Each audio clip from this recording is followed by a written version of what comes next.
India की 80% से ज्यादा इलेक्ट्रिक गाड़ियां सिर्फ कुछ बैटरी कंपनियों पर ही क्यों डिपेंड करती हैं? जानना चाहते हैं कौन लीड कर रहा है?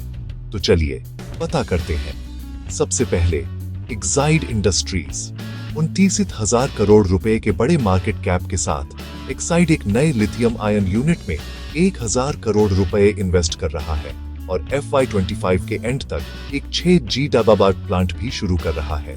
अगला Amara Raja energy and mobility, जिसकी वैल्यू 24,000 करोड़ रुपए है। इन्होंने कटिंग एज बैटरी टेक के लिए गोटियन के साथ पार्टनरशिप की है।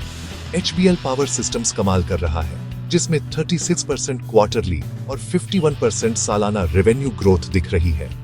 एवरीडी इंडस्ट्रीज भी सॉलिड प्रॉफिट दिखा रहा है, जिसमें 20% प्रॉफिट जंप और लगातार रेवेन्यू बढ़ रहा है। और पैनासोनिक कार्बन को मत भूलना, जो अब EV सेक्टर की ओर तेजी से बढ़ रहा है। ये 5 कंपनियां आगे बढ़ रही हैं, इंडिया के ग्रीन फ्यूचर को शेप दे रही हैं।